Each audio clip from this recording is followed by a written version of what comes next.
Dying young, bleak job opportunities, unhealthy food options. How do you change the fate of a community facing those systemic challenges for decades? IU Health thinks that they have the answer. With News 8's News Series, we're doing a deep dive into their solution to those problems. ITV8's Cody Fisher spoke with one of the masterminds behind the vision for a health district.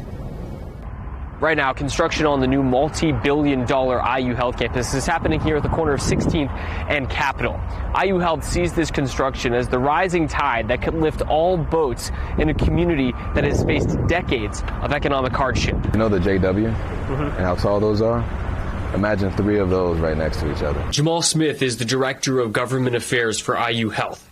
He told ITV8, according to census data, people who live within walking distance of this location don't live as long as people in surrounding areas. Currently, they're scheduled to die roughly 15 to 20 years prior to those who live, 8 to 10 miles north of them in Carmel or Fishers. When you see that statistic, how shocking is that? When I first saw it, I was like, yeah, that's not true, right? Like but the data is, I would just say numbers don't lie. Smith says 40% of the reason for that is socioeconomic challenges. So there's a lack of a healthy food option within this footprint.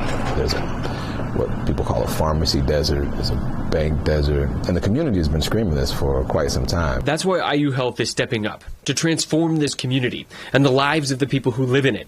Smith broke down the vision for the health district that reaches from as far south as St. Clair Street up to 35th and from Dr. Martin Luther King Jr. Street to Meridian Street. Multifamily housing, some single-family housing.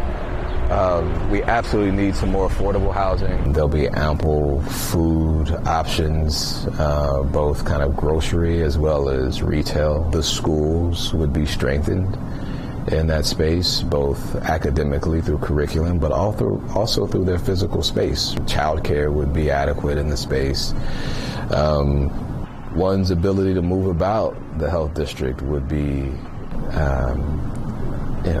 easier. Trails and bike paths and things of that nature. There'll be ample green space for folks to enjoy. IU Health does not own all of the land in the envisioned health district, so they plan on using their influence to achieve their vision. Our hopes is that as developers approach us wanting to take advantage of the investment known as the medical center, we use some of our influence to ensure as best we can that they buy into the vision of accomplishing the goals within the district that the community has been asking for.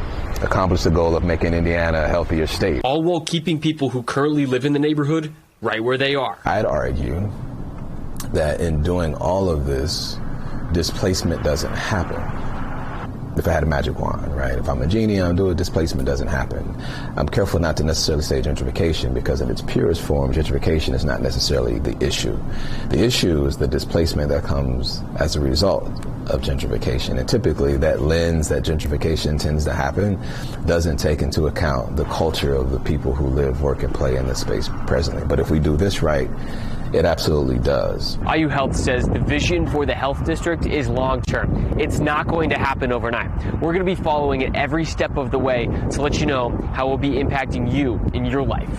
Reporting in Indianapolis, Cody Fisher, Wish TV, ITV8.